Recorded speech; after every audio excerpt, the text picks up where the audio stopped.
അപ്പം എന്തായാലും ബഡ്ജറ്റ് കുറച്ച് കൂടിപ്പോയെന്ന് പറയുന്നു. ഇല്ല കുഴപ്പമില്ലെങ്കിൽ അപ്പം ബഡ്ജറ്റ് കുറച്ച് കൂടിപ്പോയെന്ന് പറയുന്നത്. അപ്പോൾ ബേസിൽ നമ്മൾ ഉറ്റ സുഹൃത്താണ്. നിങ്ങളുടെ കോമ്പോ എന്ന് പറഞ്ഞാൽ പ്രഷർ എപ്പോഴും സോഷ്യൽ മീഡിയയിൽ ആഘോഷിക്കുന്നതാണ്. എപ്പോഴെങ്കിലും ചോദിച്ചിരുന്നു റെമുനറേഷൻ കുറച്ച് ചവിട്ടി പിടിച്ചുകൂടെ? ഞാൻ വളരെ കൃത്യമായിട്ട് ഇതിന്റെ പ്രൊഡക്ഷനിൽ ഞാൻ അങ്ങനെ ഭയങ്കരമായിട്ട് ഇടപെട്ടിട്ടില്ലെങ്കിലും ഞാൻ കൃത്യമായിട്ട് പറഞ്ഞിട്ടുണ്ടായിരുന്നത് ആരോടും അങ്ങനെ നിർബന്ധിച്ച് ശമ്പളം കുറപ്പിക്കരുത് എന്നുള്ളതാണ്.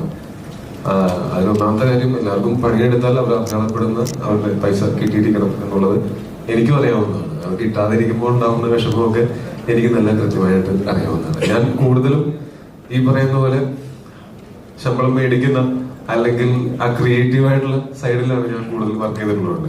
അതുകൊണ്ട് അവര് എങ്ങനെയൊക്കെ ചിന്തിക്കും, അവർക്ക് എന്തൊക്കെ ഫീൽ ആവും എന്നുള്ളതൊക്കെ എനിക്ക് ഈസിലി ചിന്തിക്കാൻ പറ്റും. അപ്പൊ അങ്ങനെ സൗഹൃദം മുതലെടുത്തുകൊണ്ട് ആരെക്കൊണ്ടും ശമ്പളം